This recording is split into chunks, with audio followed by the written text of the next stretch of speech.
Team Mortal does not realise this कि Orange Rock को हमेशा पता होता है क्लैश यूनिवर्स की टीम को कि प्लेयर्स किधर है, टीम दिस इज गुड। मॉर्टल किधर घूम रहे हैं। तो ये चीज का इनको आई थिंक इन्होंने कल कॉग्निजेंस लिया और आज इन लोग इस चीज का ध्यान रख रहे हैं, because I am seeing everyone taking TPP जो टीम मॉर्टल नहीं कर रही थी कल। कल देवर ऑन फ्लाई मूव कर रहे थे। यहाँ पे देखिए इनको आइडिया था मॉर्टल के यहाँ पे आदित्य हो सकता है, he did try to use a flash if I am not wrong and he is trying to move in. But आज थोड़ा इंटरेस्टिंग होगा ये। कल जिस तरह से हो रहा था कि दोनों ही टीम डू और डाई की तरफ जा रहे थे, आर्या पार वाला, हो सकता है वो आज ना हो।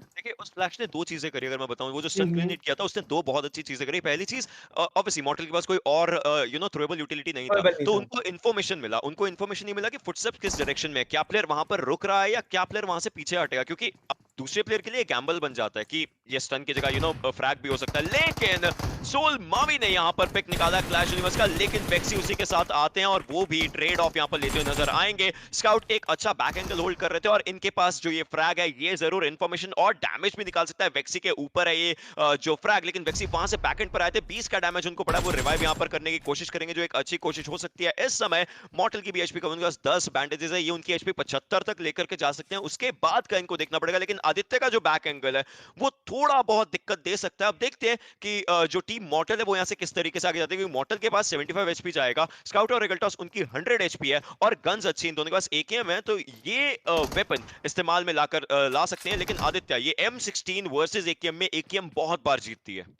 करेक्ट। पर यहाँ पे मैंने एक इंटरेस्टिंग चीज देखा कि कितने प्यारे तरीके से क्लैश यूनिवर्स के पास बैकअप था वेक्सी का जब वो मूव इन कर रहे थे। Mavi did a great job वहाँ पे शॉटगन के साथ, but I love to see the coordination जो वेक्सी और क्लैश यूनिवर्स के बीच में था। एंड यही डिफरेंस था कल और आज में। कल मॉर्टल अकेले घूम रहे थे तो उनको क्लैश यूनिवर्स ने किल किया, पर आज यहाँ पे ये नहीं हुआ। एंड स्काउट यहाँ पे आदित्य को स्पॉट करेंगे एंड इंस्टेंटली पनिश करेंगे। एंड आई थिंक ये थोड़े ओआर के टीम को और उसमें डालेगा प्रॉब्लम है, बट इंस्टेंटली वेक्सी का कवर फायर आया। डेस्ट्रो भी वहां पे बहुत प्यारे एंगल में, एंड स्काउट को शायद एकदम आइडिया नहीं है इस चीज का, and scout could be in trouble because डेस्ट्रो is holding the roof. यहाँ पर रूफ होल्ड कर रहे हैं, लेकिन मॉर्टल ने भी एक बहुत अच्छा कवर दिया पीछे से अपनी वेक्टर का इस्तेमाल करके जब स्काउट आगे मूव कर रहे थे। That was a really really good synergistic performance जो यहाँ पर के पास आकर के जरूर गया था। लेकिन रेगलटॉस को स्पॉट किया जा चुका है। एक और गलत पीक इस समय रेगलटॉस को पिक अगला पिक वो बन सकते हैं। रेगलटॉस आगे की तरफ को आ चुके हैं, ये ओपन में रह रहे हैं, लेकिन डेस्ट्रो थोड़ा सा लेट हो गए। राइट। एंड मैं यहाँ पे थोड़ा कंफ्यूज हूँ रेगल्टॉस को। आई एम प्रीटी श्योर उनको पता है कि डेस्ट्रो यहाँ पे रूफ को होल्ड कर रहे होंगे, एंड डेस्ट्रो के पास आप व्यू देखिए, बट नो, स्काउट ने पूरा ध्यान, actually I think this was a great move. Regaltos ने डेस्ट्रो का पूरा ध्यान अपने तरफ लिया, एंड स्काउट को वहां पे मौका मिला कि डेस्ट्रो का एक पिक्सल दिखा होगा because he was tilted as well. वो पीक करके रखे थे एंड उसका क्या शानदार बेनिफिट उठाया। This is the benefit of having someone like Scout OP in the team. Meanwhile Clash Universe वेक्सी पे सब कुछ पूरा बाहर आते हुए क्लैश यूनिवर्स बहुत ज्यादा डैमेज लेते हुए। बट मुझे एक चीज समझ नहीं आया, स्काउट को डेस्ट्रो दिखा कहा। I think it was for and team clash universe would be in definitely in a lot of trouble I would से।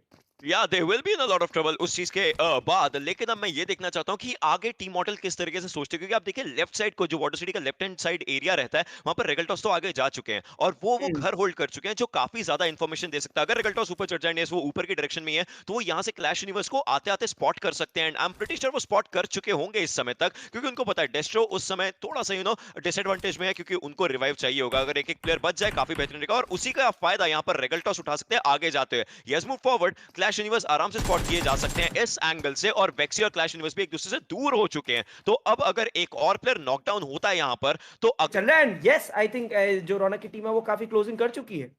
पीछे वाले हिल पर जरूर रुकना चाहेंगे, लेकिन राइट। अभी तक मैंने अकेले नहीं जाना चाहेंगे। रिगल टॉस हर एक जगह को ढूंढते हुए, देखते हुए, परखते हुए आगे जा रहे हैं, लेकिन यहाँ पर ये जो गोलियों की आवाज आई है ये जरूर दिक्कत में लेकर के आएगी। एंड देयर इट इज, एक और पिक जाता हुआ ऑलरेडी शुरुआत से, और ये वाला जो पिक है ये गया, और अब वेक्सी जो है वो फाइट निकालने की कोशिश करी, क्योंकि उन्होंने स्काउट को डाउन कर दिया था। 1v2 का सिचुएशन आ चुका है। वेक्सी की जो गन है वो ऊजी थी, वो Just want to play for this circle maybe now, थोड़ा सा प्लेसमेंट पॉइंट्स अपनी टीम के निकालना चाहेंगे because he knows it's gonna be very difficult अगर वो 1v3 यहाँ पे करना चाहे। मीनवेल सर्कल इनके बहुत ज्यादा करीब है तो जोन का इतना डिफिकल्टी नहीं रहेगा इनको, पर जो चीज का स्ट्रेस होना चाहिए वो है loot. They haven't been able to gather enough loot, and इनको अब शायद एक साथ घूमना चाहिए। कल वाली गलती नहीं करनी चाहिए बिकॉज कल हमने देखा था जब ये स्प्लिट हुए थे वो एक लास्ट सोलो प्लेयर डैमेज देके गया। हमने ऐसा सिमिलर चीज क्लच गॉड को करते हुए देखा था। Now Mortal is trying to go in, and यहाँ पे देखते हैं 1v1 का सिचुएशन है, एंड दोनों जन बिल्कुल आसपास। वेक्सी एज अ डीबीएस उनके पास व्हिच इज वेरी डैमेजेबल। DPS की 12 गोलियां जो रहती हैं वो जरूर काफी अच्छा डैमेज दे देती है, एंड वो रीलोड भी कर चुके होंगे, उन्होंने 2 गोलियों का इस्तेमाल किया होगा, एक नॉक एक फिनिश क्लोज रेंज में।